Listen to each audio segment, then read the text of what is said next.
by Daejeon. 여기에서 이런 원더골이 김진수의 발끝까지 터졌어요. The header is good, and it's the giant defender John Tae-wook, and eventually Korea have broken the deadlock. You're listening to the K-League United podcast, proud partner of Football Nation Radio. Hello, 안녕하세요. Ryan Walters in the K-League United bunker for a two-man booth this week, joined by Matthew Binns. Hello. Matthew, quite the weekend for you. Yes. You're usually in a somewhat smug mood for the podcast. I mean, I've been told it comes you've been told. over a little bit smug. It's in overdrive. I would say it's not smugness. It's a happiness that's there today because over the weekend, It's content and satisfaction in knowing that I'm the the best. Yeah, the good things are coming your way. Not only did you see Rika the Hedgehog in person, Yes, I did. you also saw Man City move on to Champions League. I did. They defeated little old Real Madrid. Yeah, some small team from Spain. And you also, perhaps most importantly out of all of these, you maintained your hold on the KLU championship belt. And I guess, as Incheon Luke might say, it was inevitable. Indeed, it was. It was inevitable, and that was. Well, if you're following the K-League United Championship on Twitter, there's a lovely picture of me photoshopped as Thanos. But yes, With I want to know how he stretched out the Jeonbuk kit, because there's a Jeonbuk kit over Thanos, and it's very size appropriate. Luke's very talented in Photoshop. I think he found like one of the Kim Min-jae ones. Oh, right. That's right. No, but yeah, it was. Yes. So for those who are wondering what we're on about, it's all right. Is we battle it out for a belt. Yes, it is childish, and Well, if it's not like it's literally a child's toy belt that we hand off to the winner. but anyway, I still possess it after Muyol challenged me, or Daegu United Muyol, Yep. and it's still mine for now. For now, yeah. And again, congrats on City moving on. Yeah, very happy with that. I know that's one of the final trophies that you want. That's which of the Infinity Stones would you say that that title would be for you guys? Well, I think, it is a K-League podcast, so I won't go too far into it, but I think Man City, we've always kind of rated the league more, but I think this year, especially with what's gone on off the pitch, I think there's quite a motivation to try and come away with it this year, and it's going to be a knockout tournament as well for the final few legs, so Love it. it's going to be an interesting week. Yeah, I'm all for that. I love that slight change this year in a year that we need silver linings. I think that is one of the ones. I don't necessarily want to see it every year, but I really like it, and I think it's going to be a lot of fun. And I wish that the games didn't start at 4 a.m. for us here in Korea. That's all sorts of fun. But anyway, we're not here to talk about that version of Champions League or any Champions League this week. Hopefully we'll have a little bit on AFC Champions League soon. Still waiting to see where the other groups in the East bracket for Champions League are going to be held. After that, we'll talk about that more. But for now, we are going to talk about your weekend in Daegu, when somehow you watched a game instead of just watching what Rika was doing the whole time. I know, it was very difficult. Very bizarre, yeah. But we'll talk about the K-League 1 weekend. We'll recap round 15, and this time we're going to go match by match to make sure we don't leave anybody out. And then we'll do the same thing with K2 because, got to talk about the party. Got to talk about the actual division. K2 is absolutely nuts right now. We will talk about that. And then we'll come back and we'll preview the upcoming weekend. We'll talk about round 16 in K-League 1, round 15 in K-League 2. And then this week we have a very special ending to the podcast. No mailbag this week, no quizzes. You actually won't even hear from the two of us. You'll be hearing from George Slade and the interview that he did with Bucheon 1995's media officer Hwang Jun-cheol, a name that you might recognize from last year.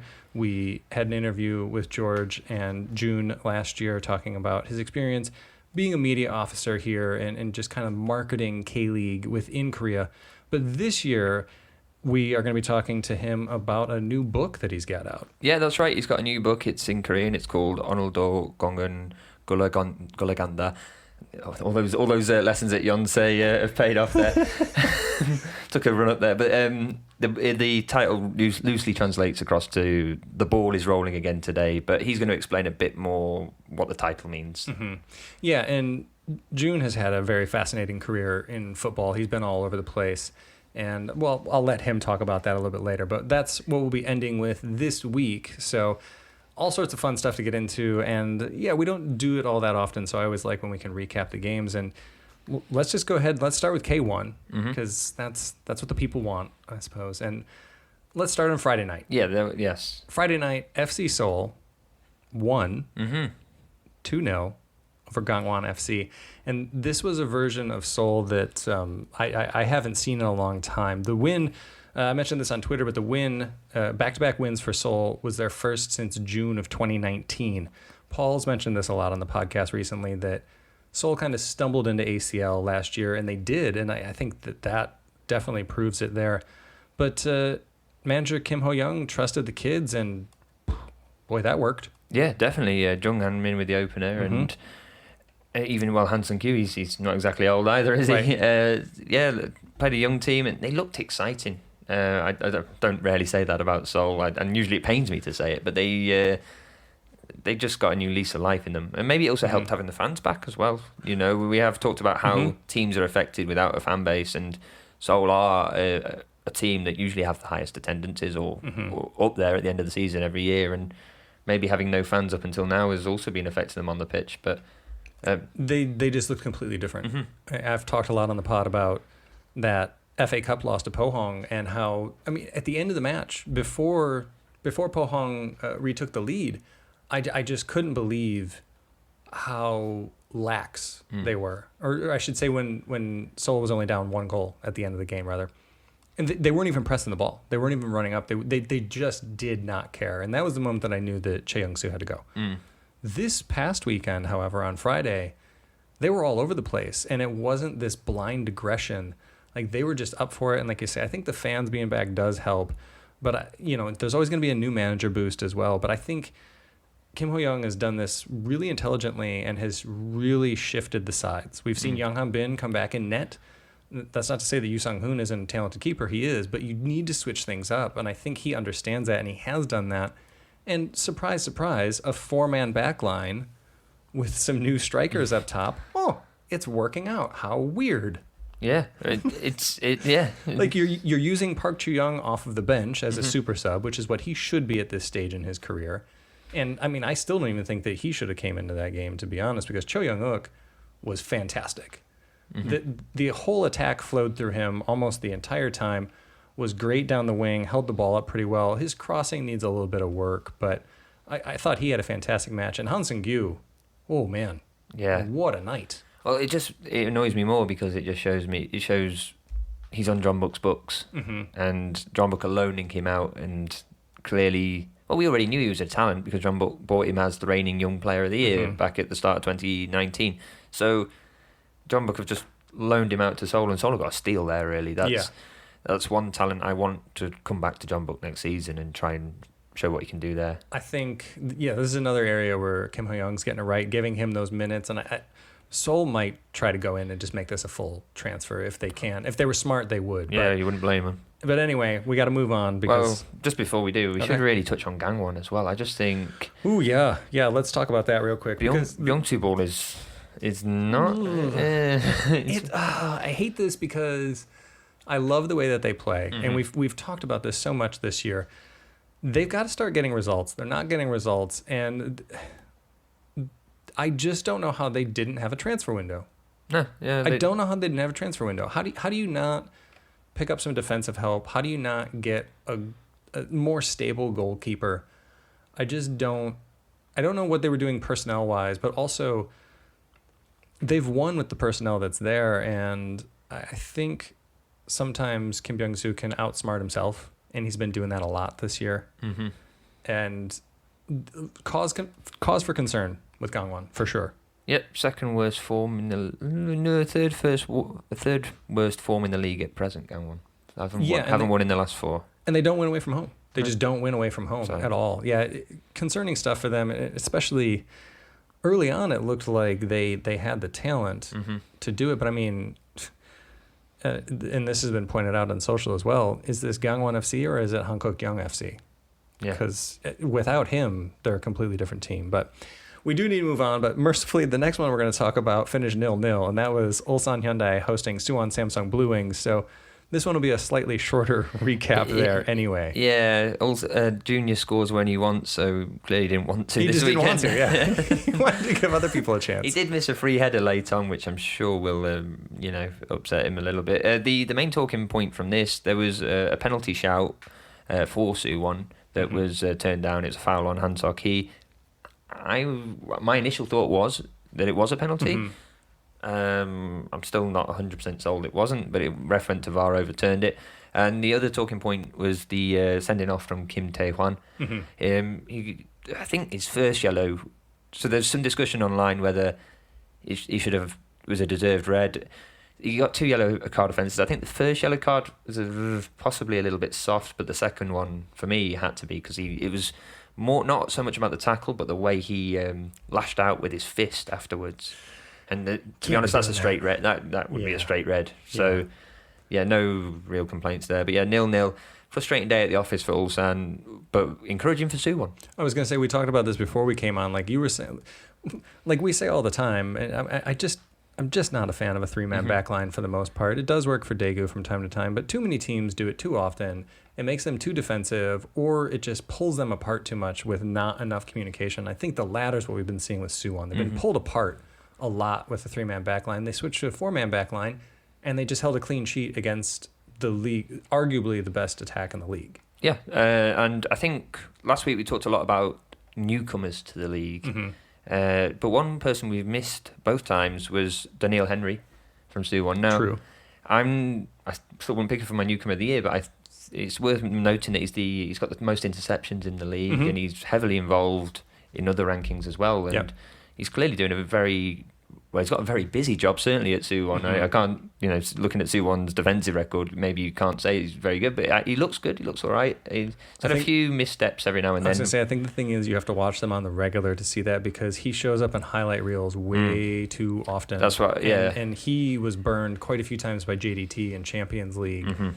It just has a couple of gaffes in him every now and again, and then Edgar just threw him to the ground.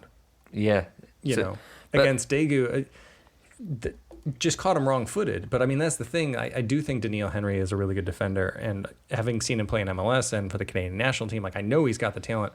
He just still has those errors in there that he's got to get rid of. But we got to move on here because we're 2 matches in out of 6. We're running out of time. The next one is Pohang Steelers 1, Gwangju FC 1. And I think I'm going to say that this one gets chalked up to the rainy season here. That I am still unsure how that match was allowed to play, but I mean, with such a tight schedule, perhaps it's hard to rearrange as well. But yeah, it was just a waterlogged pitch in the end. It was Gwangju took the lead through Felipe from the penalty spot, and then Pohang got a late equaliser. I believe it was Pohang's 1,800th goal in their career, but. It was scored by young lad Go Young Jun. He came off the bench. And the stat everybody's looking for, by the way. It 1800th goal. Yeah, okay. I'm sure they were very happy with that goal and not the point. But not stealing a point at the very end against Gwangju. But good performance from Gwangju. Pohang fought back, but Gwangju it is what it was. Seems to have turned a corner a little bit. They're looking more confident, I think. And we've been talking a lot about the fans coming back and what that may mean. I think the fans being in their new stadium should help out. Hopefully the rain is done for those fans because there's no cover there, and that's going to be a rough night out. But I want to personally thank Go Young Jun for keeping me alive in K-League Survivor, our weekly pick'em league, and I had Pohang. Thought it was a safe pick, and it was. Wasn't it? A lot of I'm people still alive. A lot of people had picked Pohang as well, so he made a lot of people happy. Indeed. All right, let's move on to what we'll call the final match for Saturday night, and that was Daegu FC 0, Jeonbuk Hyundai Motors 2, with my pick for MVP, as we talked about last week, Kim Bo-kyung getting a really nice brace. Yeah, he did. Kim Bo-kyung now 3 goals in two matches. That's He's right. rolling back the year. I wouldn't say years because it wasn't so long ago he was given the MVP award, but. Yeah, he's starting to fit in central midfield. I think the talking point here in the lineups though was Gustavo has started, and they've brought in a young lad Lee Sang-yun on the left, just to meet that under 22 quota. Which is what you've said. I didn't think they'd be bringing him in. I thought they'd be bringing Isu Bin in. Isu Bin was out of the team altogether. But overall, Jeonbuk looked a different class to Daegu on the match day. they've been fortunate a couple of times though, Jeonbuk. They were fortunate because this is the second time they've versed Daegu this season without Sasina. Yeah. I think if Sasina was playing for Daegu, it could be they would have been tested a lot more. Well, they're a very different side with him. They are, yeah. And I think also Hwang might have been lucky to stay on the pitch. I think he should have had a second yellow card for one foul that he did in the first half. Got away with it. But apart from that, there was no arguing really of who the better side was. And yeah, good to see Kim Bo-kyung getting himself on the score sheet and looking like the player that we all know he can be. Yeah, and the highlights are out there on social all over the place. That first goal was nice. Yeah, it really was. And I also just want to mention like the stadium itself. We are going to push on, but we've talked about this stadium so many times, but it's the first time I've seen it in person.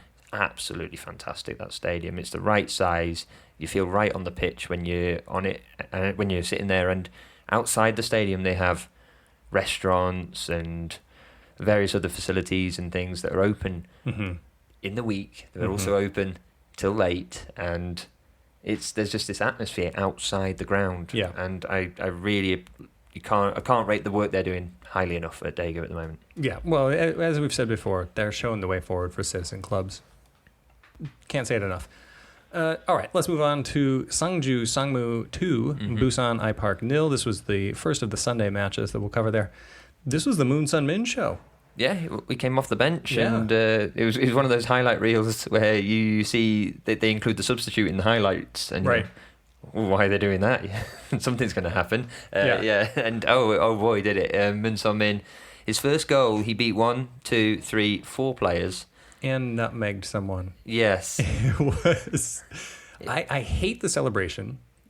I wonder how did he get away with that? Because the army side usually has to salute. Yeah, I'm sure that he's probably doing a few extra push-ups this week. Kim Tae-wan won't have that. Kim Tae-wan he ain't runs a having tight that. ship.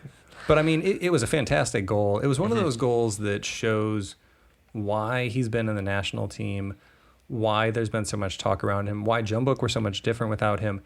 When he can turn it on, he's just other level, you know. And I think, again, celebration aside, he really is just masterful at times. And yeah, he just made the defenders all look like idiots. He did. I think Busan defenders should have done a bit better, to be honest. They 100% should have. Somebody Tursunov went to attack, like try and shove him off the ball, and ended up getting shoved himself onto the ground. Yeah. They just fell apart as he's running at them. But yeah, that is why he is so feared, and that's why he was a MVP nominee last season. But yeah, we should really talk about Busan as well. That's one draw in their last 4 league outings, or 5 if you include the cup, and the rest all being losses. This comes after the team had started to build up a bit of momentum as well. And should there be concerns? I mean, there's an editorial piece on our website at the moment discussing the point of view from our Busan columnist, but Todd Wilde, and I don't know. I don't know what Busan fans' aims are, because from a non-Busan perspective, it'd be like, oh, they're going to survive comfortably. But then again, in a season when there's only one person getting relegated, maybe you should be pushing for a little bit higher. And how close that top half is, then perhaps. Well, that's the thing, right? Because Songnam is currently sitting in 6th, and they're all of 2 points ahead of Busan right now. So relegation's not a concern. No. And we'll talk about that in the next match. But yeah, I think Busan should be aiming a little bit higher. A top 6 finish would be massive for them this year, and it's right there for the taking. Yeah, and I guess the worry is if they don't make it, then do you look at all these talented players, do they stay for next season? Sure. Because, you know, some maybe have contracts ending, and some have probably attracting the attention of bigger fish. Yeah, other clubs for sure. And the final match of the weekend, we've kind of alluded to it there, it was Incheon United 0, Songnam FC, a Na Sang-ho brace, another couple of really good goals, a free kick goal that was quite good, and his second one was just, I mean, it was perfect. Yeah. It was inch perfect. Kissed the post on the way in, curled it behind the defender's back. I mean, this is the Na Sang-ho that we've seen on the national team. This is the Na Sang-ho that earned a move over to Japan.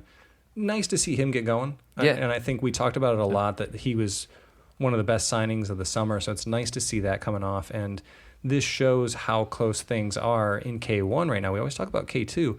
K1 right now, that win bumped Songnam from 11th to 6th.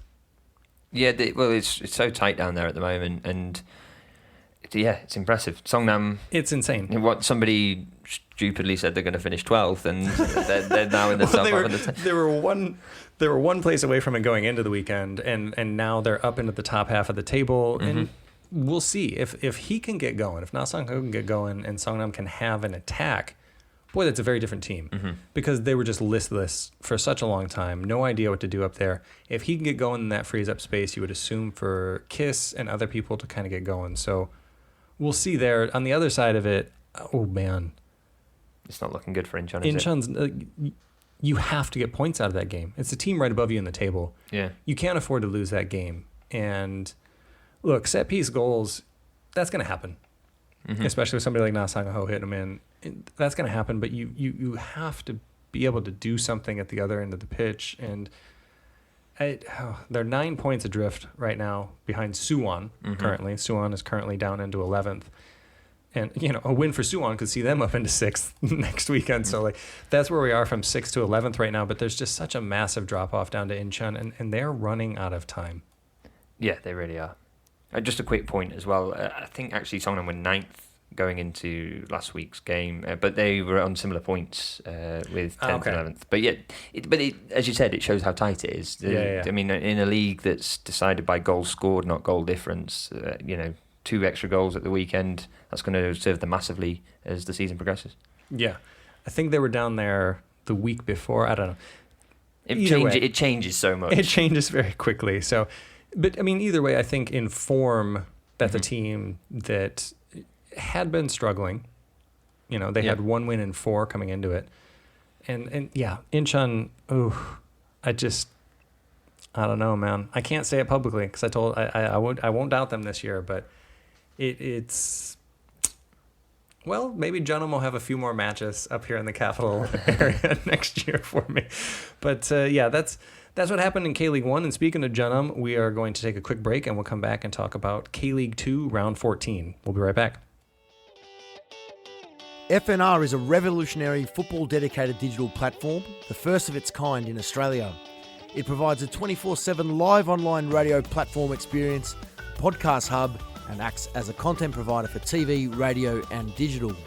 Having reached millions of listeners and football fans since launching, FNR is accessible worldwide via its website or app, providing a platform to discuss, debate, and celebrate the world game.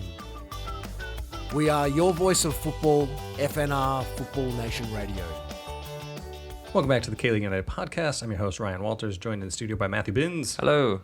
And we're into the party zone. We're talking about K-League 2 and round 14, which got kicked off on Saturday with Ansan Greeners losing 1-0 to FC Anyang in the Line 4 derby.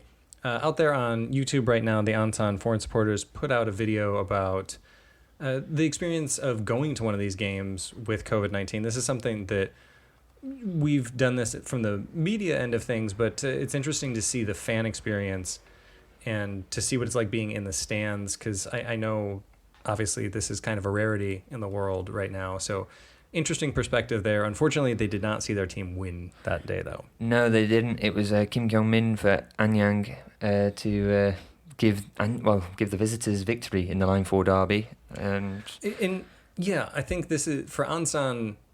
Okay, you concede an early goal, goes in the 17th minute, but then they get a red card in the 45th, and what are you going to do? How are you going to come back from that? And I think we're starting to see that bottom part of K-League 2 go adrift a little bit. Anyang, even with the win, is on 13 points right now, but that's 6 behind Jeonbuk, who are in 7th, who dropped significantly with their loss. But we're seeing the A teams, as Dan Croydon put it on Twitter. Anyang, Ansan, and Asan are all just a little too far out of it. But I mean, 2 wins, back-to-back wins in K-League 2 will do it for you. Back-to-back wins for anybody other than really Asan right now, and they're right back in it. But I think for both of these teams, it seems like it's to the point of the season where you're starting to look to 2021 and who's going to be around for that. Bucheon did it last year. Bucheon had that 5-match winning streak to get into the playoffs, so you never know. But it does look like things are dividing up a little bit down there now. Yeah, and speaking of where things are being divided, we thought there would be a huge gap at the top of the K-League 2 table because we thought Daejeon Hana Citizen would be running away with it. Well, another Saturday night match was them losing 3-2 to Gyeongnam FC, a resurgent Gyeongnam FC, a team that all of a sudden is right back in the thick of things with the playoff hunt. And this is one that I wanted to hear Paul's rant on it because Daejeon were 2-0 up. Yeah, it was, Luke Stagnos scored an own goal to give Daejeon the lead, and then Andre Luis slotted in on the half-hour mark. As he does. Yeah, 2-0, half-time.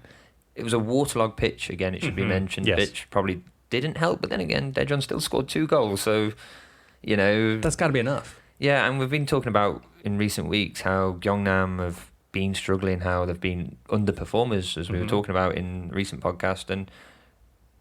Yeah, they fought back. Daejeon they look, I don't know, listless a little bit in defence. I mean, no, that's perhaps a little bit too harsh, but they need more organisation, I think, at the back. And they fall asleep. Yeah. They fall asleep sometimes. How can you concede 3 goals? Conceding 2 is bad enough. Giving up a 2-goal lead, but you want to be champions, you want to get promoted in your first season after getting bought. How it's unforgivable to let in 3 goals. Well, especially with the last one essentially being the last kick of the game. Yeah, so just for it was Baek Sun-dong who started the comeback for Gyeongnam, and then Hwang Il-soo getting the equaliser in the 81st minute before Ko Kyung-min got the winner in the 90th minute. It was a bit. The cross came in off a deflection, and Ko Kyung-min was waiting there at the back, and then it was a good finish though by him. It was a good finish, but also. There wasn't enough panic from the defenders, in my opinion. There, you got to close that down. Yeah, you can't be allowing a shot in the 90th minute. Like, just do whatever you need to do, and I think that's kind of, well, we've seen this from Hwang Sun-hong's teams before. That's all. I mean, we'll see. I mean, Daejeon, they're still in second. They got a little bit lucky this weekend with other results. And I also think we've got to remember they are a new team. Like, I think that's true. Obviously, they have to be in the promotion talk given the outlay. But they're also just a new team as well. You see clubs get bought around the world. You see City, it's up to me, my team City. You know, the success didn't come in the first season. Right. It took time for it to gel, but I suppose K2 as well. Lots of teams have overhauls, so sure. Maybe that argument really can't be level. Year. And given the money and the wages they're spending at that club, or rumored to be allegedly spending, it's. Well, one amount that we do know, it was $1 million for Kim Dong-jun, and he's out. And that's just a massive absence. I mean, a strong goalkeeper in K2 can carry you to a title. And they don't have that right now, and that's really showing. But we got to move on to some other results in K-League 2, or do we? Well, because the first one... Speaking of strong goalkeepers... Oh, my God. Actually, these are 2 very good goals, I think. Well, one was a very good goal, and the second one... We're on to Jeonnam Dragons losing 2-1 at home to Seoul E-Land, and man, look, I'm just gonna tip my cap to Seoul E-Land because the first half I think was about what both managers would have wanted, went in 0-0 at the half, and I think it was close. But I noted this on Twitter as well. The Dragons had over 70% possession and 2 shots. You can't do that. No. You cannot do that. And a team as good as Seoul E-Land, they're going to make you regret that. And they did in the second half. And this is the second week in a row that we've seen Seoul E-Land completely come alive in the second half. In round 13 against Bucheon at home, the second half was a completely different story. In Gwangyang against Jeonnam this time, the second half was a completely different story. Like, they came out, they just unrelentingly attacked the game, and the Dragons couldn't cope with it. No, they couldn't. And yeah, Go Jae-hyun got the goal in 46 minutes, so straight out the gate. Yeah, it was a really nice finish as well from him. Yeah, killed it into the bottom left corner, I think, if I remember. Anybody that's beaten Park Jun-hyuk's got to be good. And then it was Kwang Sang-ok who got the second, and for E-Land, and Park Jun-hyuk spilled the initial ball, but Kwak was there to follow up. It's not his fault. Yeah, I mean, I think that's one of the ones. Well, yeah, I'm always going to stand up for him, but I mean, I think that's one of the ones where he made the initial save, and there's just nobody there. I mean, Kwak Sang-ok was just wide open at the back post, and literally had the entire net. You know, and good on him. I love that type of player. Yeah. Give me a player that scores 20 tap-ins in a year. I want them on my team. I love it. I'm not faulting him. The Dragons' defense got to be a little bit better there. But, I mean, also, the Dragons' attack has got to be better. Hernandez, Starting to get worried about that a little bit. Like he looks like that might have just been the flash in the pan in the first one, or he's not settling in, or something's not going right there. And they're just settling for too many shots from outside. They did get a penalty to draw one back in this. I thought that was the right call. And Kim Hyung-wook took that. That was a little bit surprising. Did well with it. But they've just got to figure out how to get a little bit more bite in the attack and to just be threatening moving forward, settling for way too much from outside and just settling for shots that aren't ever going to do anything. No. Yeah. And we see that all the time in K-League 2. A match where we did see some shots from the outside that were just outstanding was when Bucheon 1995 beat league leaders Suwon FC at home 2-0. And the second goal in this one, oh baby. Choi Soo-cheol's goal was just outstanding. From distance, top corner, with pace, with power. I mean, in Bucheon, they looked good this whole match, and they're just this up and down team this year. I just don't know what we're going to get each week, and that's K2 in a lot of ways, but they're fun to watch. Mm-hmm. They were fun in this one, and finally, and the Bucheon fans got to sit in those new stands this year. They built the temp stands in the north and east side, and fans finally got to sit in those, and they saw a show. I thought this was a really good match. Yeah, you just mentioned their form there. Their form, if you running it back for the last 5, is win, loss, draw, loss, win. They just you don't know what you're going to get, and those 2 wins are against the top 2, Suwon and Daejeon. Yeah. They find the wins, but then they'll also just take 3 goals against Seoul E-Land another week. Yeah. Yeah, they're 1 point out of the playoffs right now, behind Seoul E-Land. But props to Bucheon. We're trying to do this on a time this week as well. So we got to talk about Suwon. Yeah. As Joe Quinn pointed out on Twitter, this is the 6th loss in 7 matches against Bucheon. Mm-hmm. So this is a team. This is their Incheon United if you're a Jeonbuk fan. But they just can't seem to get one past Bucheon. And for me, was signing Lars a mistake? I think it's too early to tell in that sense. But I think it's one of those things. If it ain't broke, don't fix it. And I do think that he has quality. He hasn't showed through yet. No goals in 4 games for Suwon, and Suwon does score a fair amount. But that attack everything was figured out. And I mean, he even said this in the interview we had with him. Why does Suwon want me? They've got the league leading scorer. And they wanted somebody to back him up, but they wanted somebody to back up Hwang Jun-cheol. I mean, but what is going on with Suwon? Yeah, it's a bit worrying, isn't it? But two losses the Bucheon loss, still bad enough. But the loss before, losing to Ansan Greeners the week before, that's just, you can't have that. You can't be doing that. No offense, Ansan fans, but you just. No, I mean, this is the same opposite ends of the table. This is the same Ansan team that just lost to Anyang over the weekend. Yeah. So I mean, you can't stay at the top of the table, but I mean, apparently you can, because Daejeon did them a massive favor. Mm-hmm. And had Daejeon even held on, and this is why we're saying you can't allow a goal with the last kick of the game, because that 1 point would see Daejeon tied on points with Suwon. Mm-hmm. So, but this is one of the things I love about K-League 2. But before we run out of time, let's move on to the final match of the weekend. It was a Monday night affair, and Jeju United saw off Cheongnam Asan to the tune of 2-1. This is one that I feel Jeju probably should have scored a fair few more. Yeah, Jeju were all over them from what the moments I saw of it anyway. Yeah, it's a golfing class. We've all been tipping Jeju to do well, and they are up in 3rd. We're a point off the top now. Yeah, 3 wins in 5 right now, and like I say, they're 1 point off the top, and this title race is all sorts of fun right now. And I think before we move on to the more general things, though, I think Asan look a lot better. They lost this one, but they look so much better than they did in the opening 8 rounds. They look like a team that I think, if they can keep the personnel together, then I think they could grow into a pretty good mid-table club next year that's challenging for a playoff spot, which for all the turmoil that this team has had would be pretty good. They looked all right in this one. Mm-hmm. And Mujakic got one in this. Nice to see him get going. It was in the 86th minute. You never know. Hey, maybe that's going to be enough to get a point out of things. But I do think it's worth noting that Asan do look better. They just don't look as good as Jeju does. And Jeju looks real good.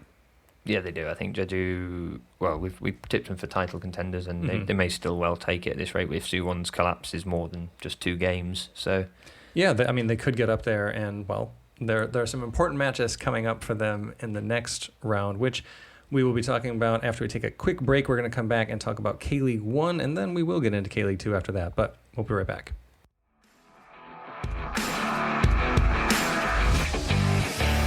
Fans, we want to hear from you.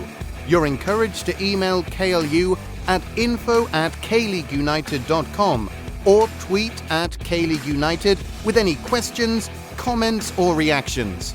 Or follow us on Facebook to ask directly during one of our live shows. Welcome back to the K-League United podcast. I'm your host, Ryan Walters, joined by Matthew Binns. hello. I'm so used to introducing more people, and it's like, yeah, I'm here with Binns again. Anyway, I can put accents on if you like. But yes. No. Should have offered that. Anyway, let's talk about round 16 in K-League 1 real quick. We do have some Friday night action. I love these Friday night matches. It's Songnam FC versus Busan I Park. That's actually a pretty tasty one right there, given what's going on with them.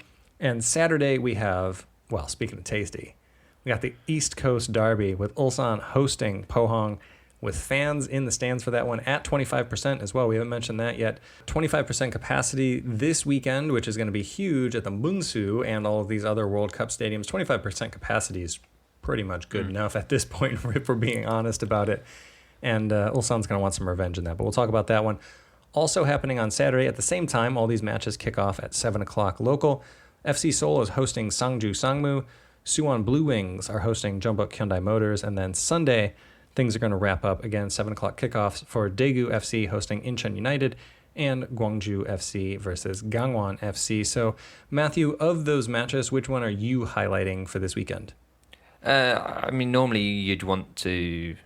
Normally, Jeonbuk Suwon would be it's always one to watch. It is a rivalry. It's a frustrating one to watch. Usually, for Jeonbuk fans. If you want to see some red cards, there's your answer for this weekend. It's always a very heated affair, but I think there's going to be a more heated affair at Ulsan, obviously. I don't think you can ignore the East Coast Derby. That is the highlight of round 16. And, well, last time Ulsan got their revenge, if you can call it revenge, because... You can't. Yeah, it's not. They haven't really taken anything away from Pohang there, but last time Ulsan thrashed Pohang, absolutely thrashed them, after Pohang had previously helped Jeonbuk steal the title from them. For the second time, Pohang took the title from Ulsan on the last day of the season. So no, it's not revenge to beat them 4-1 in the beginnings of the regular season. So yeah, it should be a good match. There's going to be the suspensions for both teams. As we mentioned earlier, Kim Tae-hwan got a red card, so he's not going to be in the squad for Ulsan. They have got reasonable depth. I think they'll be okay there. They'll be all right.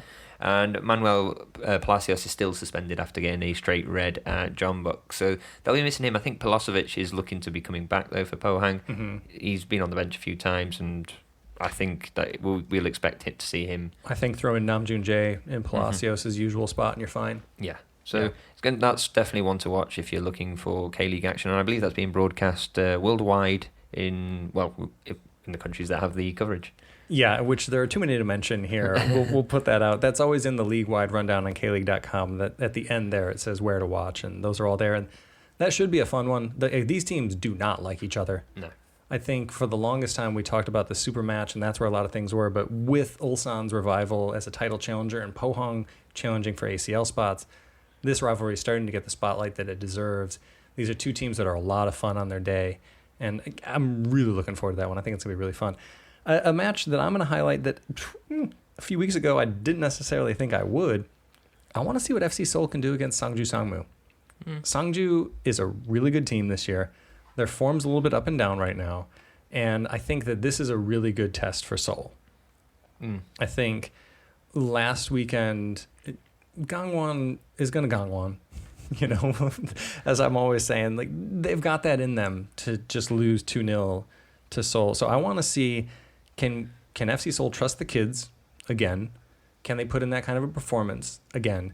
And can they hold off this Sangju side? A side that we've seen held scoreless before or held down before, but Moon Sun-min came on, scored a brace.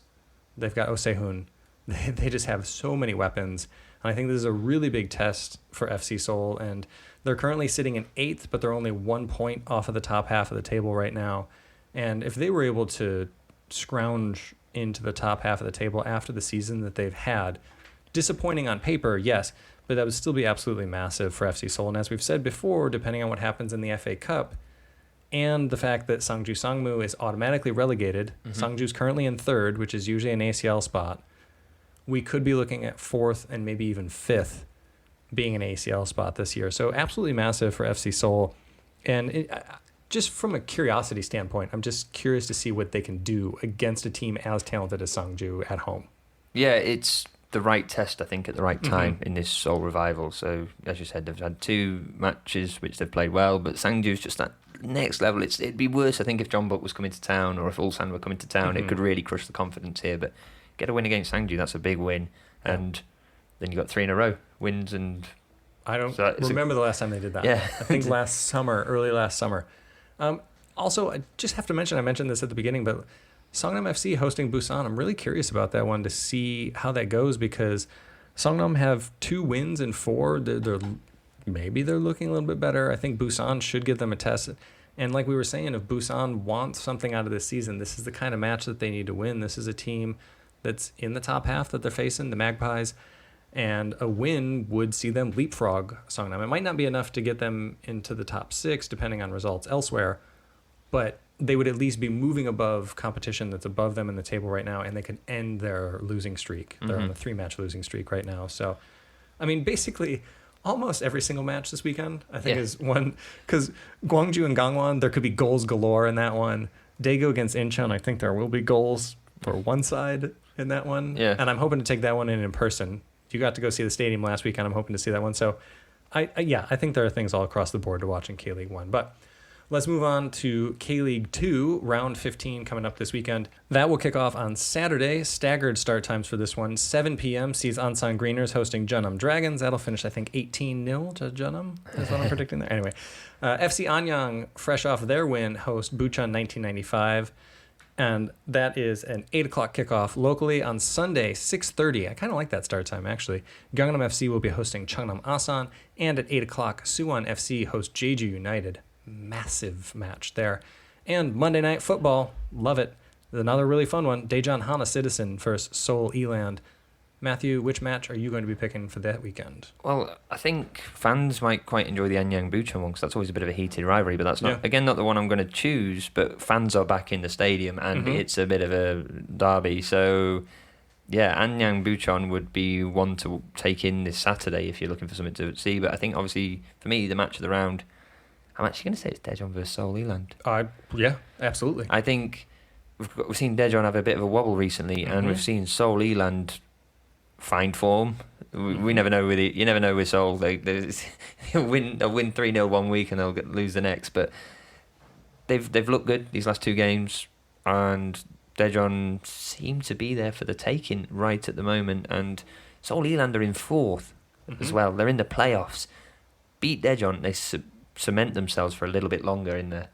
And I think it would be a massive statement win if the Leopards can get something. Well, beat Daejeon, you're equal on points as well. And we've seen Seoul E-Land beat Daejeon this season. Yeah. They beat them 2-0 last time out. So, yeah, I think that's a great shout. I think that's going to be to me, that's a bigger test for Daejeon than it is for Seoul. Seoul's got nothing to lose in this one. If you can go into Daejeon and get some points out of it, great. If you lose to Daejeon, whatever. You're still doing well overall. Daejeon, I'm not going to say it's a must-win, because they're not really in that position right now, but I think that's an absolutely massive match for Daejeon. They need to get back into form. If they just lost to Gyeongnam, which obviously they did, they've got to be able to bounce back and beat a good team like Seoul E-Land. And yeah, I think that's going to be a really fun one, and it's on Monday night, so there's nothing competing against it. Very easy to tune in and watch that one. For me, I gotta go. We can't get out of the segment and not talk about Suwon versus Jeju. It's 1st versus 3rd. Suwon, talk about teams looking there for the taking. Back-to-back losses. Jeju looked really strong over the weekend. Jeju have looked good all year. And much like we're saying for Daejeon, K2 is insane. K2 is absolutely bonkers. And I put this out over the weekend, but going all the way down to 7th, Jeonnam are 6 points off of the top right now in 7th place. So, I mean, after this weekend, if we see Daejeon and Suwon lose, the team's 4th, 5th, 6th, if they can get some wins, then this whole title race is a big old mess. If you want to avoid that and you want to get the title, go out and win, Suwon. And that's what they have to do. I think they need to win this one in order to maintain that position, because if they lose to Jeju, Jeju's in first, and it's a lot tougher to climb back into that position for Suwon than it is to just stay there. And to me, Suwon need to prove that they can score goals again. Yeah. Like they've got to get that attack back going. And Jeju's going to bring it.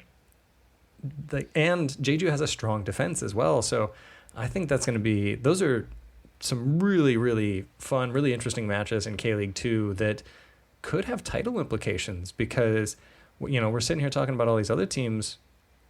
Dare we talk about Seoul E-Land as title contenders? I think Michael Redmond, our Seoul E-Land columnist, wouldn't want us to jinx it.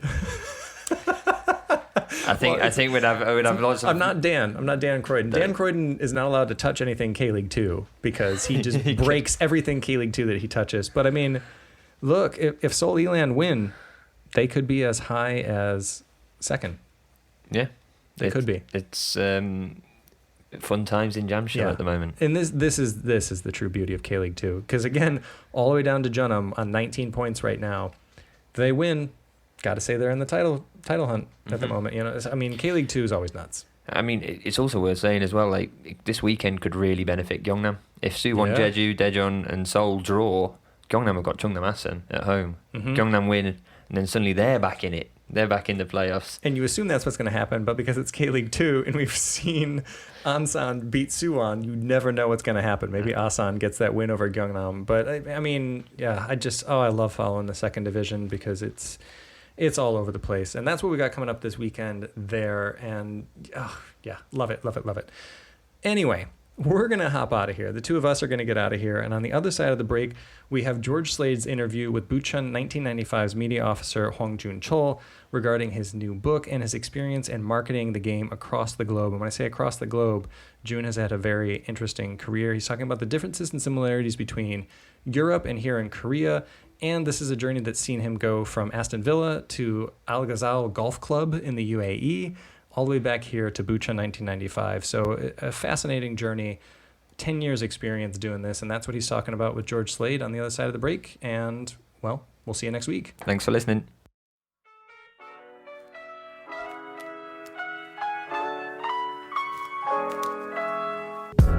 O.G. Lewis is your neighborhood British bar and cafe located in the Old Jiro district of Seoul. Decorated in old English antiques and furniture for a true homely feel, you can enjoy homemade scones, cakes and afternoon tea during the day, and traditional British favourites like beef stew, English ale, and a fine selection of wines at night. Available for private parties or simply an evening out, O.G. Lewis is sure to become your favourite neighbourhood pub. Be sure to mention K-League United at the bar during your visit and you'll get 10% off your bill. Hello everyone, this is George Slade at K-League United. I'm here with Hwang Jun-cheol, who works for Bucheon FC 1995. He is here to promote his new book. I actually interviewed Jun last year to talk about marketing in K-League 2, but just to remind everyone, Jun, what is your current role at Bucheon and what are your main duties? Hi George, it's good to see again. So I'm still working at Bucheon. My current role is media officer. Obviously, during the match day, I organize all the club records, especially for journalists to write about the news about our home match. And apart from a match day, I also write club news regularly about club records and other club business, everything about club activity. I write the club news as well as from this year I also write the club magazine, which is actually new ever since our club is founded. So every 2 months, I write the club magazine, including all the people around our club, and then the major club news as well as our club any activity for every 2 months. Okay, so why did you choose a career in football marketing, and what is your previous experience in this field? Well, football is very interesting sports that I ever done and ever seen in my life. And then while I was studying in the UK, I very inspired how people enjoy football with the people. So I can see that all the community hanging around together and watching and having good time with, especially with football. So that's the reason why I chose, and then I get interested in working in football industry. About 10 years ago, I have first experience watching Premier League. Well, and 2015, yeah, I studied in Leeds, studying marketing in general, and yeah, I had a very good opportunity working at Aston Villa for a short time as an internship, which is my first job ever, and I always keep chasing that working as sports industry, especially in football, but it was not really going well. However, I tried to find any good experience, about sports industry. So after I have an internship back in K-League at Suwon FC, I also have experience like a golf club in Abu Dhabi in Middle East, and now I'm back in K-League again as a media officer at Bucheon FC. So I know it's quite a journey hanging around many other organizations, but I only chase the football and sports. Jun, the main reason we're here today is about your new book. So can you tell us, of course, what is the name of the book and what is your book about? So my book, which is in Korean, the title is 오늘도 공은 굴러간다, which means football is keep going rolling and rolling again. So which means it represents my journey about football and sports industry, because football also always rolling and rolling by players, and also my journey about football is always hang around, and yeah, it was very enjoyable. So I represent my journey with a title, and my book is all about my experience in sports. So apart from like football, it also represents my working experience not in the football industry. My like marketing position, about marketing experience, and also about golf, tennis, rugby, and I can handle and adapt all my experience in Bucheon. So it's about my last 10 years, because I was keep writing about my small experience in my web blog in Korean.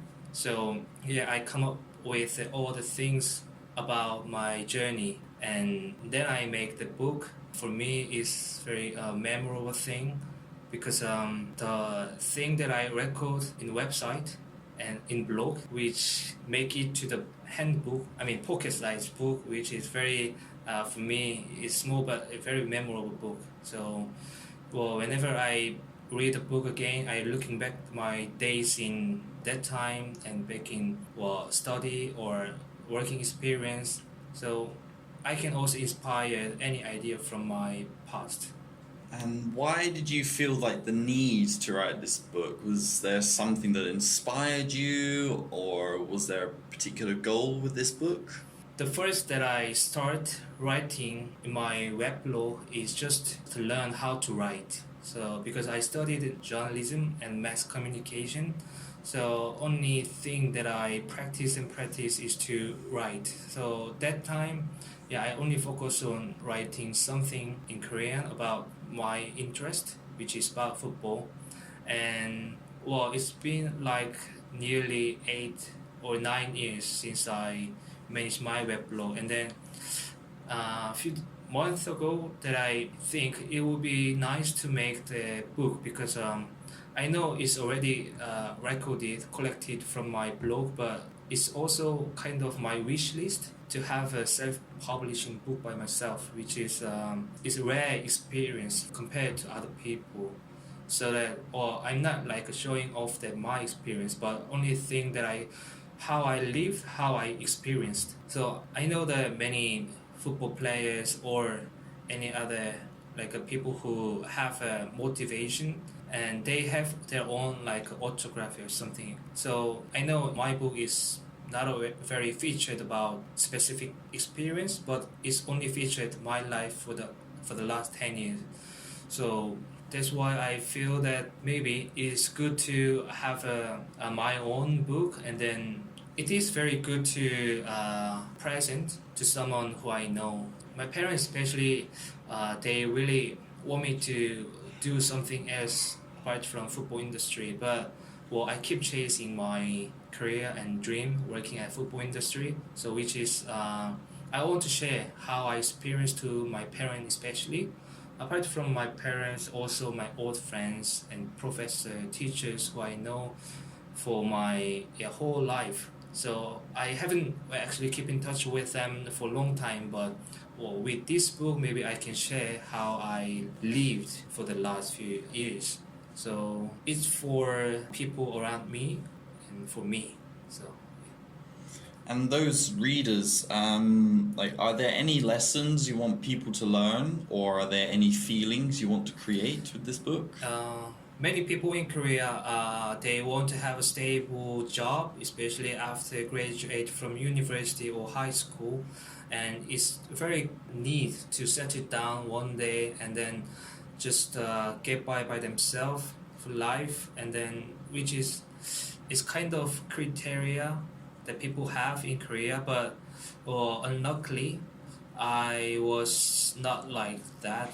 Although I had an opportunity to work in like a football club, but it wasn't goes long time because it was like short-term internship, or like it's not a fixed job, so which makes me frustrated for a while after I just finished my like a certain period of my career. And then of course specific job I want to work as a full-time job, but it wasn't goes like that. But nevertheless, I wanted to never give up working at my field, my football industry. So that's why I moved to other country and also try to find another job in any other sports area. So that's all the things about my journey for last 10 years. And then this is not perfectly okay, but I try to put that story in my book. So for those who read my book one day, they can think that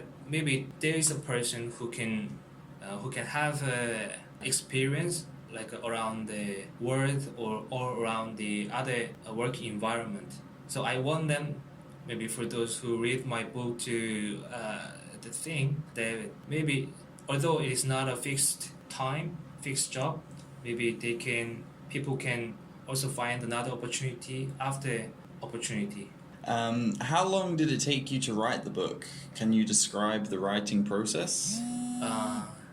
For the last 8 to 9 years, I have managed my blog by myself, and as it's been like 8 or 9 years, I have found it that there are maybe over 300 postings about my football experience and studying, and it's very important to collect all the things which fit my book. So I know I post a lot of things about my experience in my blog, but I had to choose like a specific contents because I organize my books category by myself, and I have to choose the exact like contents that I want to express in my book. So it's not really take long time.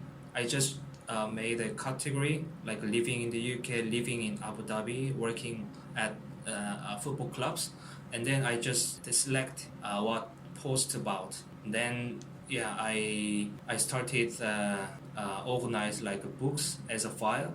So it took approximately about 1 month to collect and just make a short like a draft, and then I made a consultation with a self-publishing company.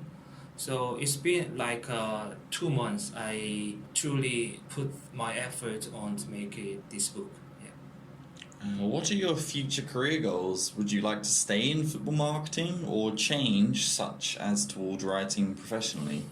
Well, still like writing is my like hobby. I don't see that my writing is quite professional, But as a media officer in my current job, I want to write more about like club news and record to promote our club. So yeah, at the moment I like to manage my current job, but at one time in the future maybe I want to study more about the football industry, and then maybe we can I can learn more about like a business, football business abroad, like a development countries. They also have maybe a way better perspective of business insight. So maybe I can also adapt into K League. Always thinking how K League and K League clubs can promote their club to the outside of the world. So I want to study more about football business and then try to contribute to develop the K League. When will this book be released and how can people buy it? What languages is it available in? Okay. So unfortunately, I only write in Korean. For those who want to have this book, please keep in touch with me first, because I just give or selling this book by myself. So just contact me if you want to have a look. Yeah. Well, you can tell us the name of the blog? My blog is just Jun-cheol in English, especially in Naver. Do you have any plans to write more books? If yes, what topics would you like to write about? Yes, my first book, this one, is describe all about my experience, how I get a job in football industry for the last 10 years. But if I have a chance in the future, maybe after I get more experience and career in football industry, I want to write another book professionally about football business from my experience. Like in this book, I just write the way I studied marketing, the way I got a job in football clubs. But for future books, maybe I can share my specific experience football position, like market research or media operators, something like that. And as you are a marketing professional, we got a good opportunity here to ask this question. The K-League has had more attention on it this year than ever before because of the coronavirus. As a marketing professional, are there any strategies that you think can be used to successfully promote the league and K-League clubs abroad? Well, very interesting to see that global platform from like Europe or Britain, they recently buy the few contents from K-League, which is very great to see that our Korean football league to the global platform. And then I think it's very important to promote clubs or league like general products or outside. So for me, I think as I've been using like a social platform, business social platform like LinkedIn, so it's not really easy to get attention from the world, but I try to differentiate social content from like Instagram, Facebook to the LinkedIn. So maybe LinkedIn is about like business. So I try to promote how Bucheon FC, like K-League club, can promote to the world. So I know it's very hard to get attention first, but maybe I always wonder how it will be very good and dream that some like foreign investment to the football club in Korea. So maybe I can contribute our clubs to promote more about football and football culture in K-League to the world. So most important thing is using social media, and also try keep in touch with any investment company that interest K-League. Okay, well, thank you, Jun, for your time, and it would be nice to have you back on in the future, and I hope people can enjoy your book. So thank you. Thank you.